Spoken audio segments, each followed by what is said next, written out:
Hello student, welcome to Ashish classes PCM PCB. बच्चों, आज के लेक्चर में हम पढ़ेंगे डीएनए के बारे में। ठीक है, तो सबसे पहले हम डीएनए के बारे में कुछ बेसिक इन्फॉर्मेशन जानेंगे कि डीएनए होता क्या है और इसके अंदर कौन कौन सी चीज़ें पाई जाती है, डीएनए किससे मिलकर बना होता है। ठीक है, तो देखो, जैसे हम न्यूक्लिक एसिड की बात करते हैं तो न्यूक्लिक एसिड दो प्रकार का होता है और न्यूक्लिक एसिड वो एसिड होता है, न्यूक्लिक एसिड वो मटेरियल होता है जो जेनेटिक इन्फॉर्मेशन को one generation to another generation में ले जाने का काम करता है। तो उसी न्यूक्लिक एसिड की अगर हम बात करते हैं तो ये दो प्रकार का होता है, एक तो होता है डीएनए और दूसरा होता है आरएनए। तो इस लेक्चर में हम डीएनए की बात करेंगे बच्चों।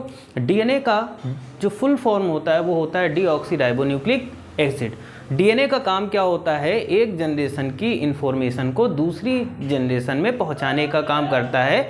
यानी इसको हम कह सकते हैं कि डीएनए हमारा एक जेनेटिक मटेरियल होता है जो जेनेटिक इन्फॉर्मेशन को one generation to another generation पहुंचाता है। ठीक है, डीएनए की बात करते हैं तो डीएनए हमारा न्यूक्लियस में पाया जाता है और कुछ मात्रा में यानी कुछ डीएनए जो होता है वो माइटोकॉन्ड्रिया के अंदर भी पाया जाता है। हमारे बॉडी में अगर हम बात करें सीमेन, सेल्स, है ना, इन सब में क्या होता है, डीएनए पाया जाता है। तो बच्चों, डीएनए हमारे बॉडी के लिए, हमारी जनरेशन के लिए बहुत इंपॉर्टेंट है। तो आप समझ चुके होंगे कि डीएनए क्या होता है। डीएनए एक हमारा जेनेटिक मटेरियल होता है। चलिए हम डीएनए के बारे में कुछ बेसिक चीज़ें जानते हैं बच्चों।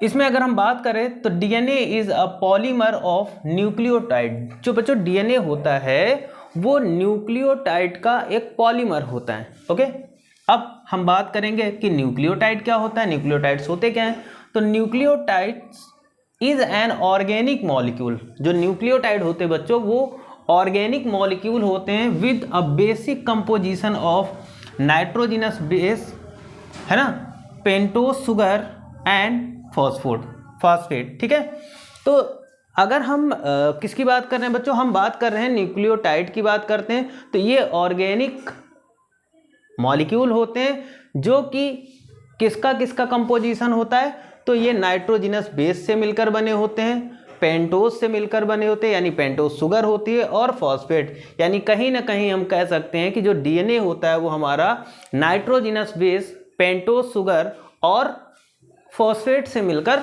बना होता है बच्चों। ठीक है, आगे देखो, full form DNA is deoxyribonucleic acid. यानी जो डीएनए का फुल फॉर्म होता है, पूरा नाम होता है, वो होता है डीऑक्सीराइबोन्यूक्लिक एसिड। ठीक है, 4 type of nitrogenous base can occur in DNA. बच्चों, जो डीएनए होता है उसमें 4 प्रकार के नाइट्रोजिनस बेस पाए जाते हैं। कौन कौन से होते हैं बच्चों, तो पहला अगर हम बात करेंगे adenine, guanine, cytosine and thymine. तो ये 4 प्रकार के जो बेस होते हैं बच्चों, जैसे एडेनिन को हम लोग ए से रिप्रेजेंट करते हैं, ग्वानिन को हम कैपिटल जी से रिप्रेजेंट करते हैं, साइटोसिन को सी से रिप्रेजेंट करते हैं और थायमिन को टी से रिप्रेजेंट करते हैं। ठीक है, तो ये 4 जो नाइट्रोजिनस बेस होते हैं बच्चों वो किस में प्रेजेंट होते हैं, तो वो प्रेजेंट होते हैं हमारे डीएनए में बच्चों। ठीक है, आगे देखो, प्यूरिन बेस क्या होते हैं बच्चों, हम बात करेंगे प्यूरिन बेस में कौन कौन से नाइट्रोजिनस बेस होते हैं, मतलब क्या क्या पाया जाता है। और पिरिमिडीन बेस क्या होता है, तो प्यूरिन बेस की बात करते हैं बच्चों, इसमें पाया जाता है हमारा एडेनिन और ग्वानिन। ठीक है, जो नाइट्रोजिनस बेस होते हैं वो 2 प्रकार के होते हैं, एक तो प्यूरिन होता है, दूसरा होता है बच्चों क्या, पिरिमिडीन होता है। प्यूरिन में पाया जाता है एडेनिन और ग्वानिन, वहीं पर अगर हम पिरिमिडीन की बात करते हैं तो इसमें साइटोसिन और थायमिन पाया जाता है बच्चों। ठीक है, आगे देखो बच्चों, अब हम बात करेंगे बच्चों पेंटोस शुगर, है ना। पेंटोस शुगर कहाँ पे पाई जाती है, तो बच्चों डीएनए पेंटोस शुगर से मिलकर बनता है। यानी हम कह सकते हैं कि पेंटोस शुगर डीएनए में पाई जाती होती क्या है, in nucleotides the sugar is always pentose sugar.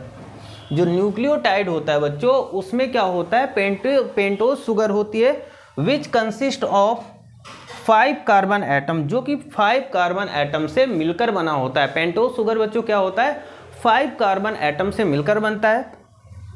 2 form of pentose sugar found in nucleotide. बच्चों, जो न्यूक्लियोटाइड होता है उसमें 2 प्रकार की पेंटोस शुगर पाई जाती है। कौन कौन सी, एक तो होती है राइबोस शुगर और दूसरा होता है डीऑक्सीराइबोस। ठीक है, एक राइबोस पेंटोस शुगर पाई जाती है और दूसरा डीऑक्सीराइबोस पाई जाती है बच्चों। आगे हम बात करेंगे कि nucleotide which contain ribose sugar, यानी वो न्यूक्लियोटाइड जिसके अंदर राइबोज शुगर पाया जाता है उसको हम लोग राइबो न्यूक्लियोटाइड बोलते हैं। क्या बोलेंगे? राइबो न्यूक्लियोटाइड बोलते हैं बच्चों। उसके बाद अगर हम अगले पॉइंट की बात करें, nucleotides which contain deoxyribose sugar, यानी वो न्यूक्लियोटाइड जिसके अंदर डीऑक्सीराइबोज शुगर पाई जाती है उसको डीऑक्सीराइबो न्यूक्लियोटाइड बोलते हैं। बच्चों यहाँ तक चीज़ें आपको क्लियर हुई होंगी। आज हम सिर्फ बेसिक चीज़ें जान रहे हैं, बाकी डीएनए के अंदर हम बहुत ही डीप नहीं जा रहे हैं, कुछ बेसिक चीज़ें आज के लेक्चर में हम जान रहे हैं जो कि बहुत इंपॉर्टेंट हैं आपके लिए। DNA was first identified by the Johns Friedrich Miescher. ये जो साइंटिस्ट थे इन्होंने पहली बार डीएनए की डिस्कवरी की in 1869 during his research on white cell. जब ये वाइट सेल में रिसर्च कर रहे थे तो वहीं पर इन्होंने सबसे पहली बार किसको देखा बच्चों? डीएनए को देखा। ठीक है, जॉन्स फ्रेडरिक मिसर। ठीक है, most DNA is located in cell nucleus but small amount of DNA can also found in mitochondria. बच्चों अगर हम बात करते हैं, ज़्यादातर डीएनए सेल के न्यूक्लियस में प्रेजेंट होता है और कुछ अमाउंट में डीएनए कहाँ पर प्रेजेंट होता है बच्चों?